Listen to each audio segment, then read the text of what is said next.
If you love the flavor of a Southern style gumbo but don't like all the effort that goes into it, this easy recipe for seafood gumbo is on the table in way less than an hour. Let's get started.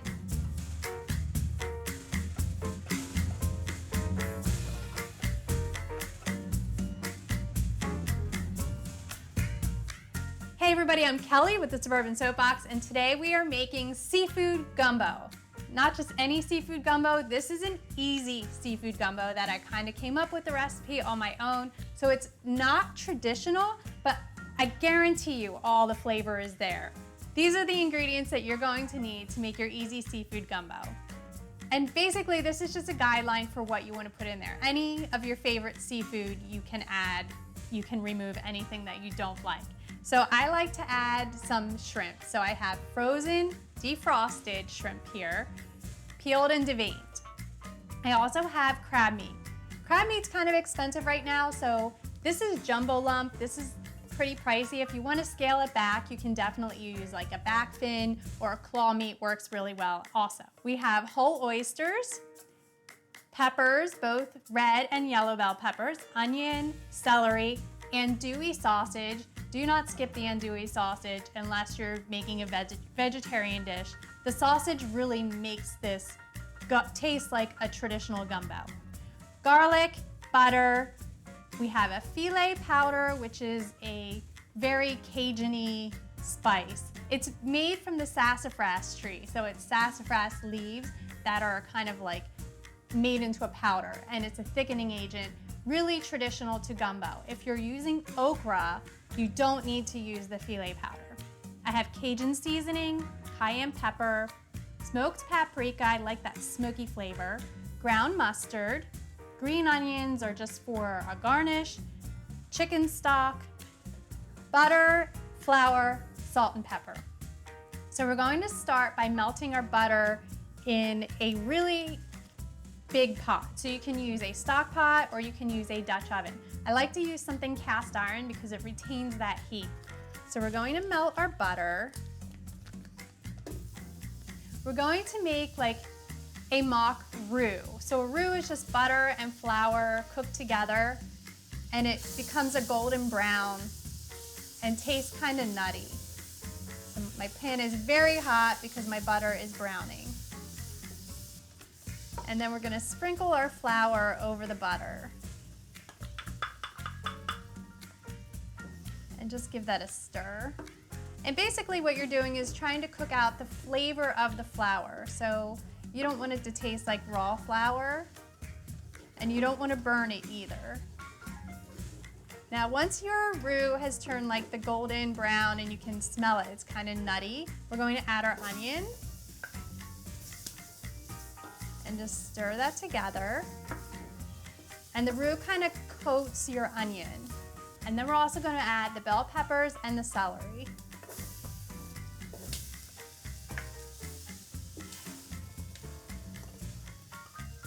And we're just going to cook this until the vegetables are softened.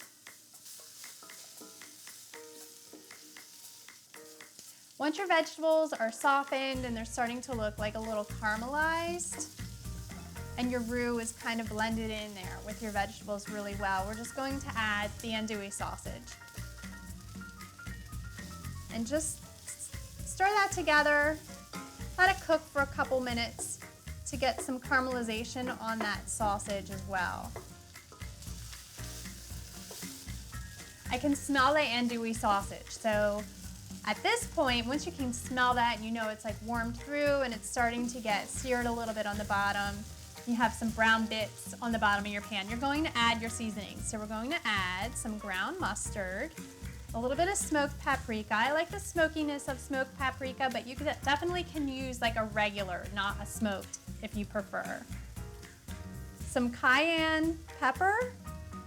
A little bit goes a long way. If you like it really spicy, certainly amp it up. Some creole seasoning and filet powder. This is the thickening agent.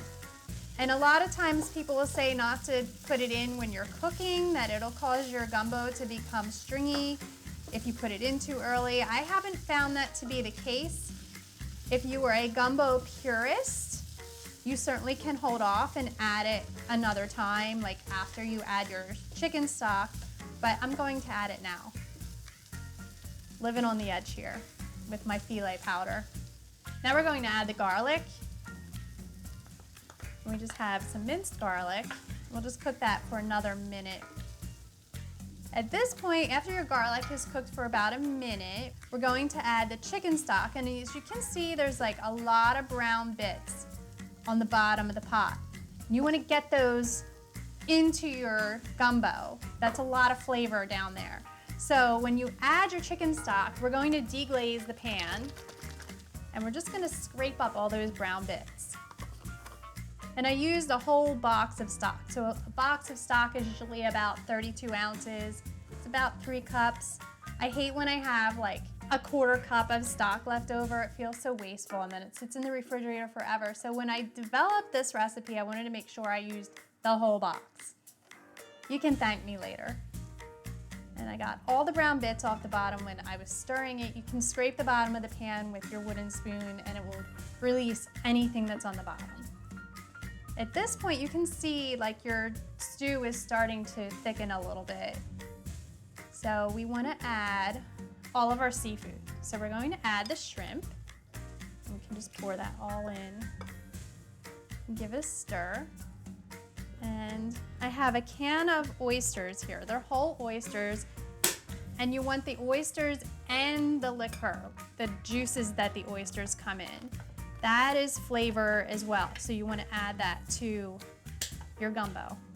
And then once your shrimp start to look like they're cooked, you don't want them to be translucent anymore. You want them to be bright pink and opaque and like forming a C, and that's when you know shrimp are done.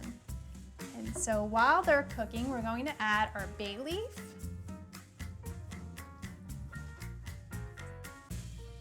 Once your shrimp are cooked, and you can see they're done, they're pink, and they're no longer translucent, so they're cooked through. We're going to add our crab. You just want to stir that in. And the crab is already cooked, so you don't have to worry about cooking that through. It's just going to warm up to the temperature of the gumbo. And it's done. So at this point you can serve it over rice, or you can just serve it in a bowl with no rice. I like mine with a little bit of rice. So I don't like to serve it over the rice, I like to add rice to it. So I'm just going to ladle some into my bowl. It smells incredible.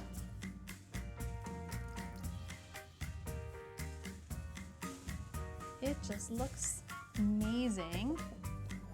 And then I'm just gonna add my little rice,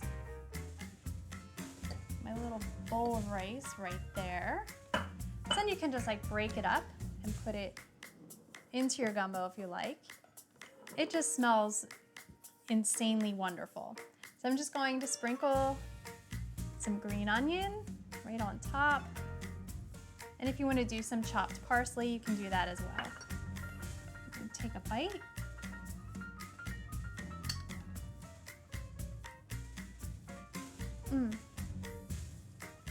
It's spicy and rich and so flavorful. It's simply amazing. It's just like a traditional gumbo, but without the extra effort. So, so great for a weeknight dinner.